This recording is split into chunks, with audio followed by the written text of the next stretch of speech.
So for many college students, I can't even believe I'm saying this, spring break is over for them.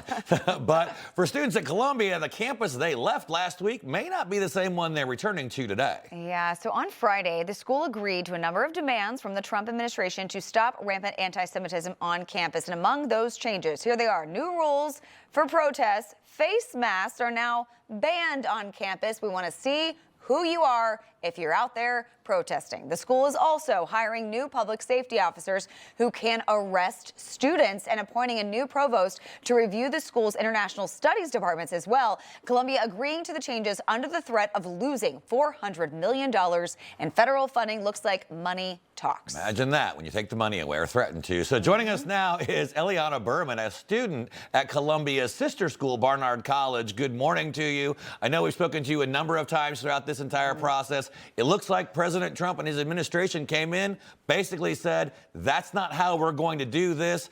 Protesters overran the campus. Not anymore. What's your reaction to what we see coming out this morning?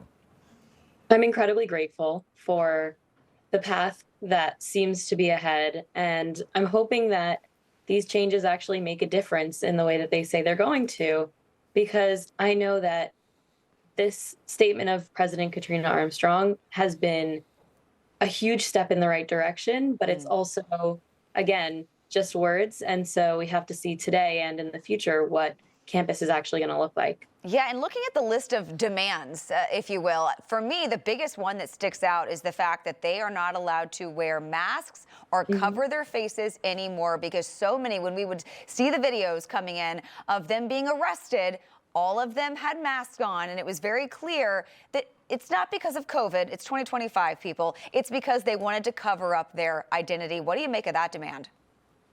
I have been campaigning for a mask ban for a very long time, because I think that not being able to identify these protesters has been incredibly dangerous. It allows these people to just continue walking around campus and continue interrupting classes and making all these different disruptions and honestly harassing students. And so now that we know that these people are hopefully going to be identified if they continue to protest, I'm hoping that this will lead to real consequences. But I also know that today they're planning a protest called Mask Up Monday. And so a lot of people are going to be wearing masks. And so we have to see whether or not people are actually asked to identify themselves.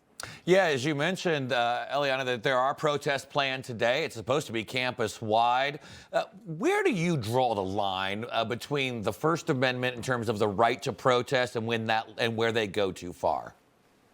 I mean, the first thing that they cheer at every single one of these protests is Intifada revolution. And that, I think, is already way too far. And that's crossing the line of free speech, because that is incitement of violence. Intifada is what happened in Israel. There were two intifadas, and they both were incredibly violent, and they were basically calling for the genocide of Israelis and Jews. And I personally know people who were affected by these intifadas. And so hearing people, my peers, calling for an intifada is already really crossing the line into violence. Yeah, no, I have to agree with you there. And with these protests, what do you know about them? And how is this organized? We were hearing over the weekend that there was this movement to have this big protest on campus. What can you tell us about what should or might happen today?